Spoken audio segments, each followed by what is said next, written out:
2021, c'est mon année.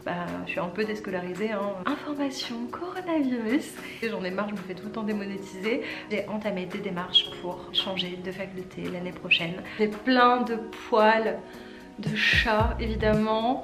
Bien sûr, à chaque fois que je filme, Mimi vient me voir. Enfin, je sais pas pourquoi. Coucou, bon, c'est la troisième fois que j'essaye de tourner cette vidéo. J'ai à peu près réussi les deux premières fois, mais à chaque fois je me disais non mais ça va pas, ça mérite une vidéo à part, ça il faut mieux détailler, ça tu peux pas le dire comme ça. La troisième, ce sera la bonne. On va enfin faire ensemble le bilan de l'année 2020. J'ai énormément de choses à vous dire, mais il y a plein de choses que je ne vais pas vous dire et qui feront l'objet en fait de vidéos à part. Je pense que la meilleure façon de parler de 2020, c'est de partir des 3 mots que j'ai choisis pour décrire cette année. 3 mots que j'ai choisis dans le vlog juste avant, je vous le mets juste ici. C'est vraiment en fait les 3 adjectifs, on va dire, qui ont défini mon année 2020.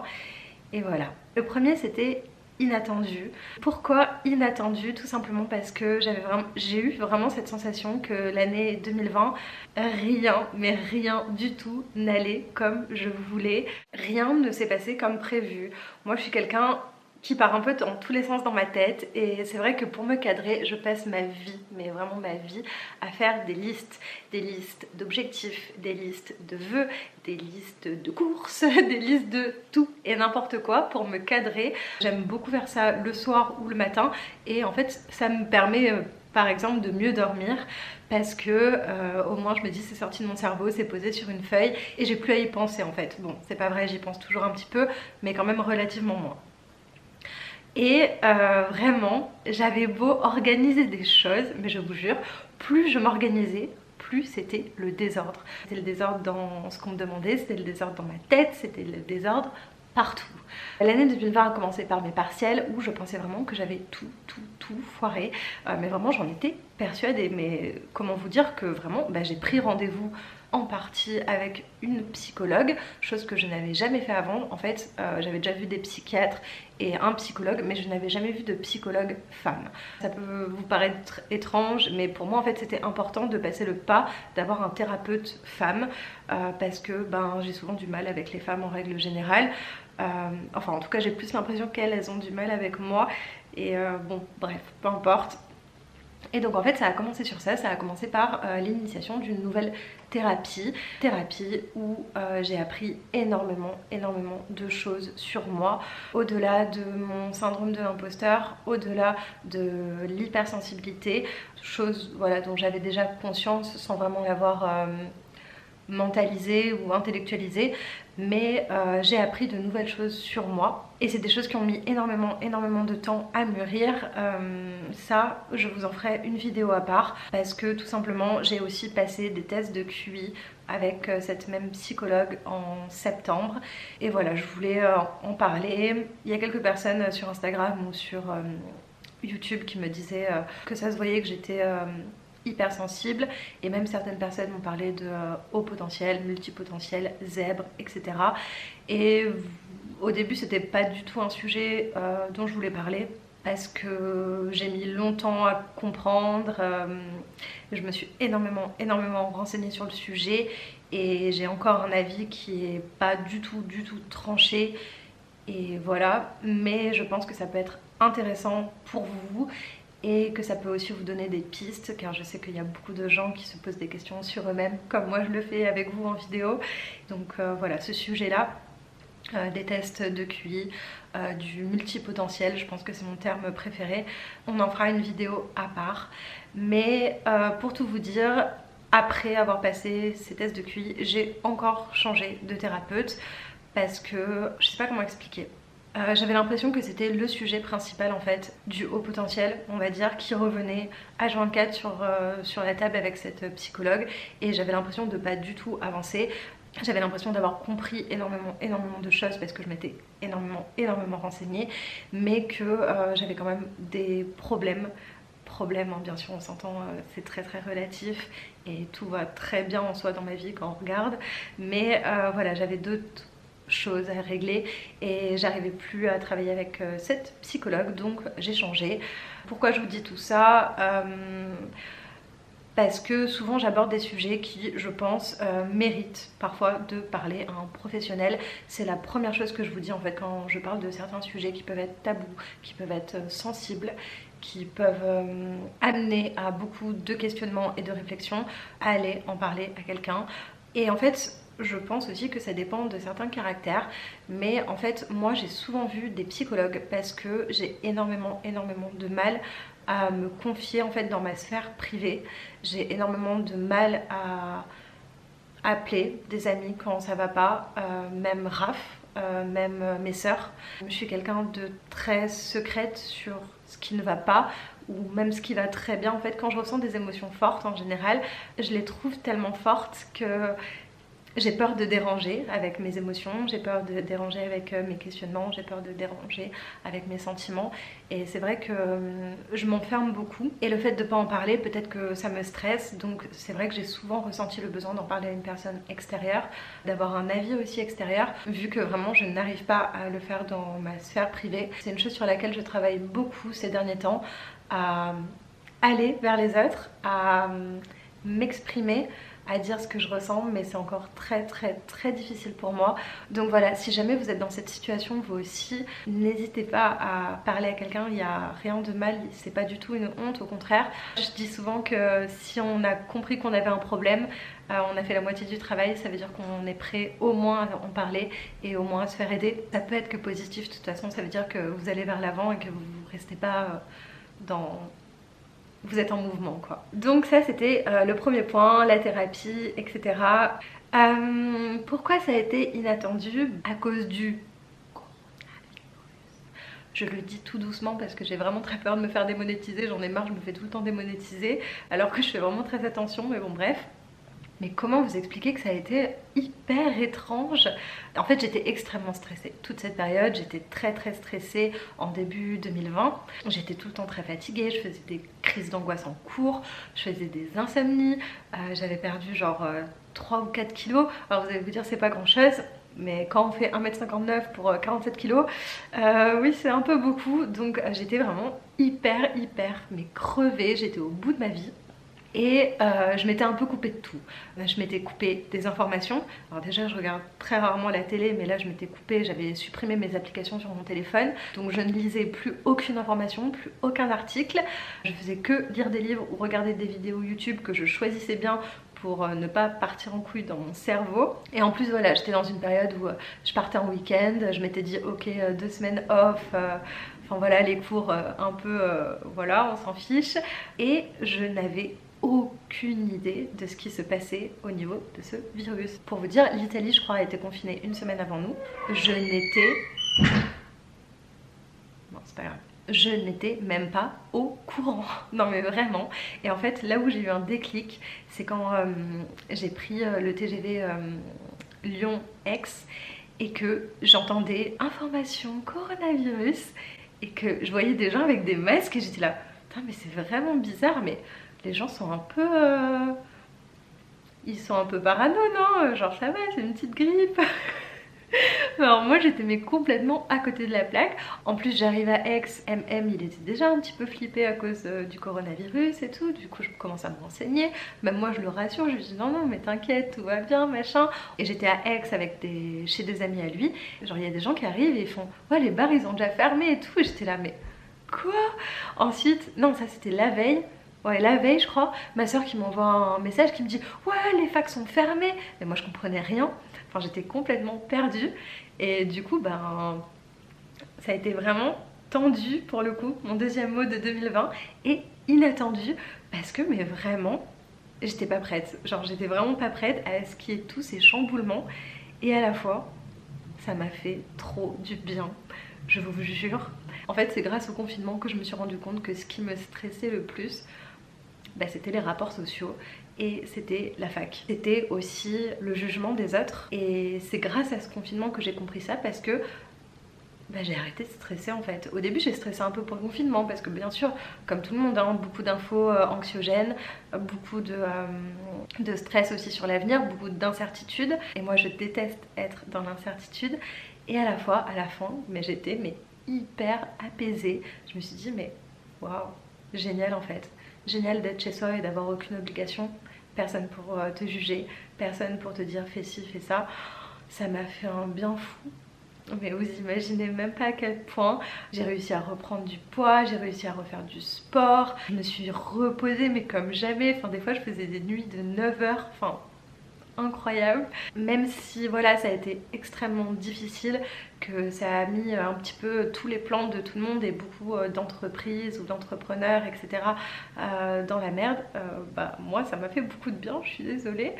Bon après bien sûr je suis pas seule au monde, mais voilà j'ai essayé vraiment de voir quelque chose d'hyper positif là-dedans. Là où ça s'est un petit peu compliqué, c'est quand la vie a pu reprendre et que, j'étais pas prête du coup parce que je m'étais un petit peu trop habituée au confinement, et de deux, il fallait recommencer la fac, il fallait recommencer à prévoir des choses pour l'avenir, il fallait se réorganiser, et je pense que ça m'a fait vraiment paniquer. Et ouais, j'étais dans une phase où j'étais complètement perdue, où je voulais absolument que mes études aillent vite. En fait ce confinement ça m'a fait prendre conscience que j'avais besoin de plus de temps pour moi.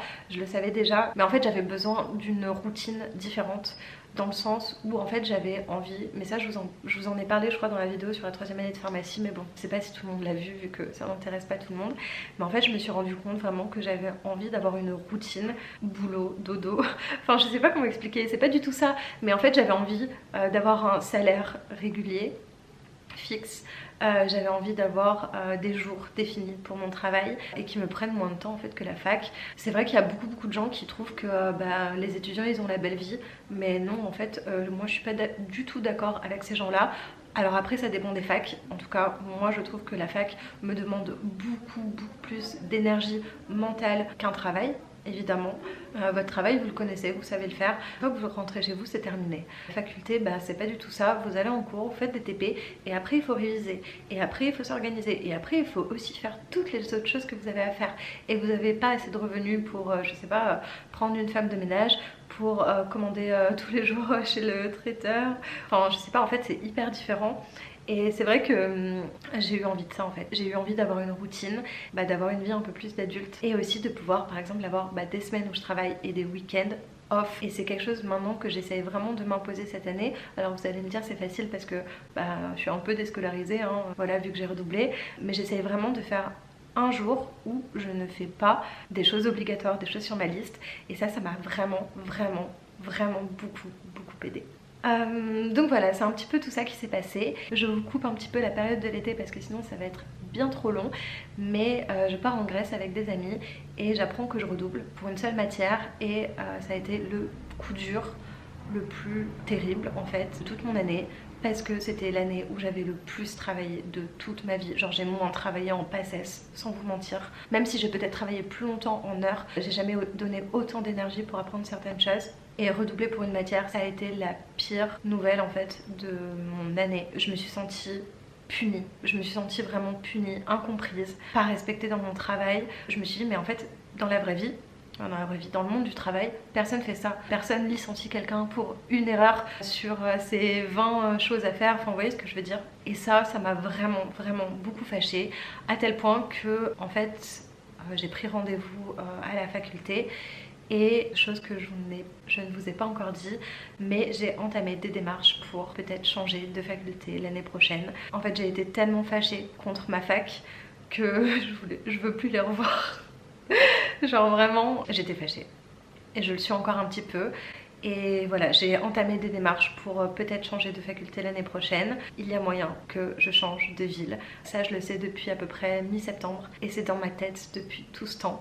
Et ça, j'allais dire ça me ronge, mais c'est pas vrai, c'est pas vraiment ça, c'est plus ça me... Je sais pas comment expliquer, je le sens viscéralement que j'ai besoin, mais un besoin immense de quitter Clermont-Ferrand, de quitter cette ville où...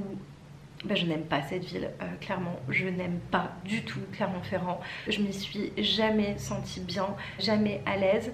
On va dire que les moments où je m'en rendais pas vraiment compte, c'était pendant mes 2 ans de PACES, parce que j'étais enfermée, donc dans tous les cas, aller en centre-ville, en fait, c'était la meilleure chose pour moi. Mais dès que j'ai emménagé en centre-ville, voilà, j'ai fait une dépression, j'étais au fond du trou, j'aimais pas du tout et j'aime pas les gens. Je dis pas que j'ai pas rencontré des gens adorables, c'est le cas, j'ai vraiment rencontré des personnes super, mais dans la globalité non.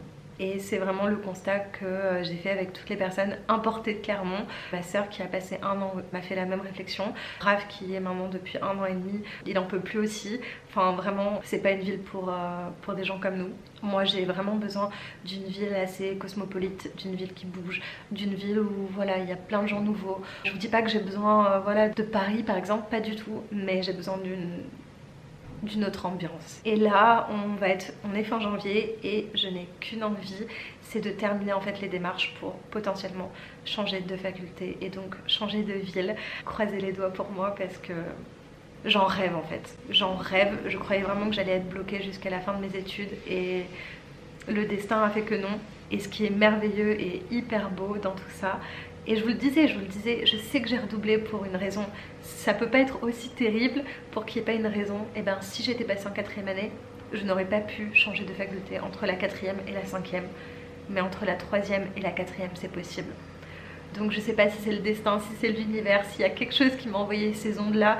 Mais ce qui est sûr, c'est qu'au final, le destin a tellement bien fait les choses. Et tout ça en fait m'a aussi beaucoup permis de relativiser sur mon redoublement. J'ai quand même eu besoin de beaucoup extérioriser. J'ai même envoyé une lettre à un de mes professeurs en fait pour lui dire tout ce que je ressentais et à quel point j'étais triste et fâchée. On a même fait une conférence, enfin une réunion tous les deux en visio pour en discuter. J'ai même essayé avec lui de trouver des solutions pour que ça n'arrive pas aux autres étudiants. Mais c'est ce genre de personne qui sait que ça va pas, qui sait que les règles sont un petit peu bête et maladroite, mais qui fera jamais rien pour changer les choses. Et au début j'étais vraiment pleine d'énergie pour changer ça et faire en sorte que plus jamais ça n'arrive pour d'autres personnes. Et maintenant je me dis, qu'est-ce que tu peux faire? Tu vas te battre peut-être pendant 6 mois, 1 an pour que ça n'arrive pas à 2, 3 personnes plus tard. Est-ce que ça vaut vraiment le coup? Ça vaut le coup en soi, mais il faut que je dépense de l'énergie dans d'autres choses, je pense. Donc voilà, en tout cas pour tout ça, je vous tiens très vite au courant de toutes les démarches, comment ça s'est passé, tout ça. Vous vous rendez même pas compte en fait à quel point j'ai hâte de partager ça avec vous. Enfin c'est un truc de fou. Je me dis si je déménage, mais je vous emmènerai avec moi et ce sera génial en fait, je sais pas pourquoi, mais j'ai envie de vivre ça avec vous et on est de plus en plus nombreux. Et c'est fou, la dernière fois je me faisais cette réflexion parce que je regardais un petit peu mes stats que j'avais pas regardé depuis longtemps et je me disais mais en fait, genre même si je reste genre 3 jours chez moi, que je parle à personne et que je vois personne, mais il y a toujours quelqu'un dans ce monde qui voit ma tête parce qu'il y a toujours quelqu'un en 3 jours qui regarde une de mes vidéos et ça m'a fait hyper bizarre et à la fois je me suis dit mais en fait c'est génial parce que ça veut dire aussi que sans rien faire, ben je peux un petit peu communiquer avec vous et on peut échanger, on peut partager. Et c'est pour ça que j'ai ouvert ma chaîne, c'est pour ça que je vous parle là et que voilà on échange sur Instagram, sur YouTube et que je vous aime virtuellement en fait et je trouve ça trop beau. Voilà. Je vais encore être émue, putain mais c'est pas possible, je suis trop sensible. Bon bref, sinon, qu'est-ce qui s'est passé en 2020? En 2020, hop, un bébé. On va continuer la vidéo comme ça parce que Mimi a besoin d'amour. Donc, je me suis rendu compte qu'il y avait quand même un gros problème dans mes relations sentimentales. Alors, au-delà du fait que j'ai du mal à me confier, au-delà du fait que j'ai très peur du jugement des autres, pas physique, c'est quelque chose sur lequel je suis hyper à l'aise. Les réflexions sur mon physique, vraiment, je suis passée à autre chose, mais voilà, c'est vraiment venu en fait, comme je vous disais, avec l'âge, avec la réflexion, avec un gros travail sur moi.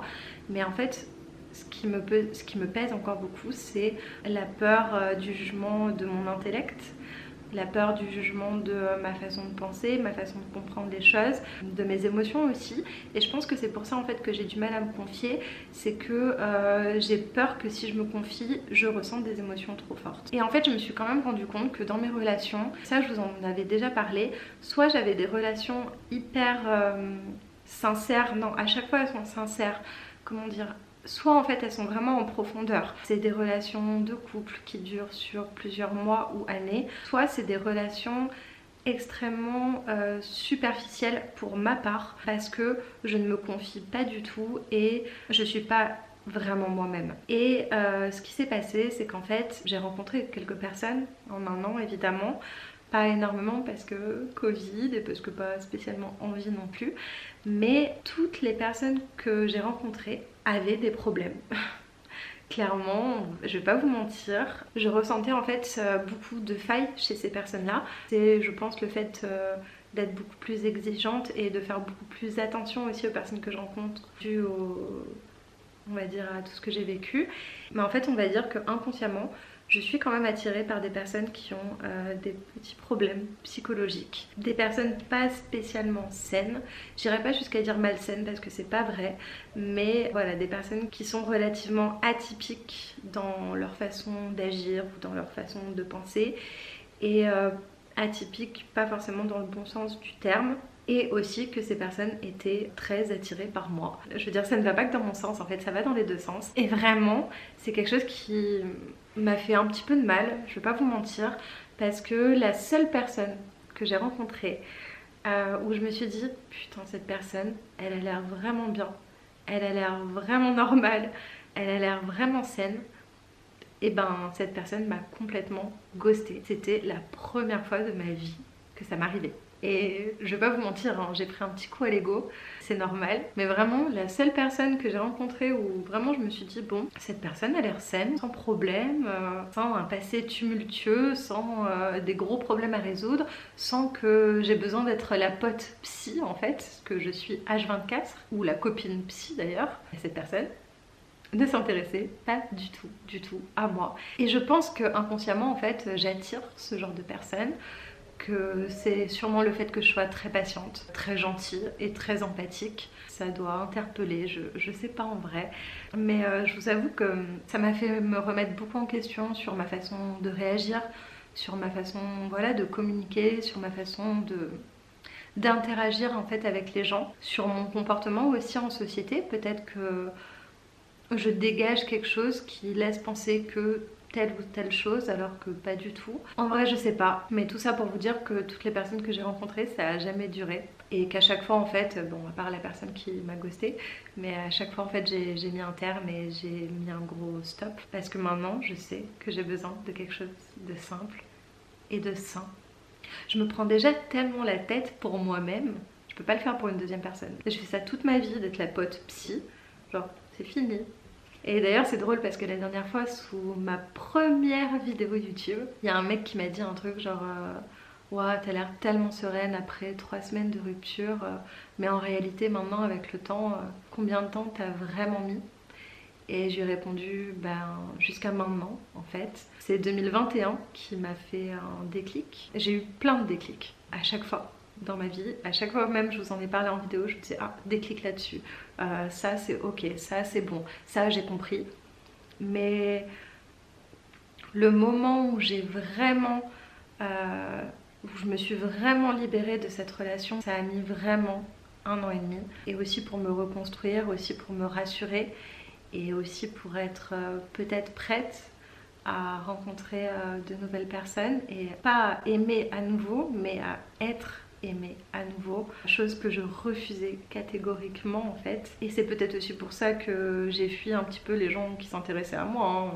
Je sais pas exactement, mais oui je voulais pas spécialement recevoir de l'attention et recevoir de l'amour, en tout cas pas ce genre d'amour parce que j'étais pas prête. Et je crois vraiment qu'aujourd'hui je le suis. Je suis pas prête du tout à être en couple, mais je suis peut-être prête à avoir quelque chose qui s'en rapproche. Et vous voyez, c'est quelque chose que j'aurais jamais pu vous le dire quand j'ai tourné la vidéo bilan 1 an post-rupture. J'aurais été incapable de vous dire ça. Et ça y est, c'est bon, ça va. J'ai encore beaucoup de choses à comprendre sur moi, sur les autres, c'est normal. Mais je sens que ça viendra. 2021, c'est mon année. C'est vraiment mon année et j'espère vraiment que ce sera la vôtre aussi. Et je vous souhaite tellement d'être heureux, je vous souhaite d'être positif en fait. Quand on essaye quand même, quand bien même, de voir le positif et de voir le beau, ça aide au fond. Et comme je vous dis toujours, on a le droit d'être triste, on a le droit d'être fâché, on a le droit d'être en colère. En fait, toutes les émotions, c'est ok de les ressentir, mais ça n'empêche pas qu'il faut quand même essayer de voir le positif, essayer de voir plus loin, essayer de se dire, voilà, avec toutes les expériences que j'ai eues, Je sais que j'ai survécu à des choses très douloureuses, des choses très énervantes, des choses très compliquées. Donc laissons faire les choses, laissons passer cette colère, laissons passer cette tristesse. Et de toute façon ça passera. Donc pas se dire qu'une émotion va rester à jamais et ancrée et figée pour toujours. Je vous souhaite vraiment d'être heureux. Souvent je compare le bonheur au fait de voir les nuages dans les flaques d'eau. Et en fait c'est vraiment ça, genre une flaque d'eau c'est moche, c'est sur le béton, ça veut dire qu'il y a un trou en plus, c'est même pas plat. C'est pas beau une flaque d'eau, mais il y a de l'eau dedans et vous arrivez à avoir le reflet en fait du soleil et des nuages dedans. Et c'est cette image que je trouve belle. C'est de quelque chose qui est triste et laid, d'y voir quand même quelque chose de positif et de beau. De voir le reflet de quelque chose de beau. Je suis vraiment beaucoup trop surexposée, je suis sincèrement désolée, je sais pas quoi faire. Trop de soleil. Bon, je change un tout petit peu de plan pour terminer mes propos, mais bon, c'est pour pas que ce soit trop désagréable à la caméra. Qu'est-ce que je voulais vous dire? Tout ce que je vous souhaite pour 2020, eh ben, c'est d'être heureux. C'est tout ce que je viens de vous dire. C'est de croire en vos rêves, de rien lâcher et de vous mettre des petits coups de pied aux fesses à certains moments. Parce que si on ne tente rien, on n'a rien. Si on fonce pas, on ne sait pas ce qu'il y aura là-bas. Et on en parlait avec Raph la dernière fois. Des fois, il suffit de 2-3 petites actions qui paraissent insignifiantes pour que toute votre vie change. Et c'est vraiment vrai. Des fois, on s'acharne à faire des trucs pendant des mois et ça change pas grand-chose à notre vie. Et des fois, il suffit d'un petit déclic, d'une petite action qui change un petit peu de l'ordinaire. Et tout est différent et tout est modifié et tout prend une autre tournure en fait. Donc allez-y, foncez. Vous avez le droit d'avoir peur, mais encore une fois, ne vous laissez pas submerger par cette peur. C'est trop beau en fait d'aller un petit peu contre ses pensées, d'aller un petit peu contre ses croyances, d'aller un petit peu contre ses croyances limitantes, ses freins, tout ça. Et je sais que vous allez y arriver, je m'attarde pas trop. Voilà, je vous souhaite à tous une très bonne année 2021. J'espère que ce petit café club conversation sans café ni clope vous aura plu. En attendant, je vous embrasse, je vous fais de gros bisous et je vous dis à bientôt dans une prochaine vidéo.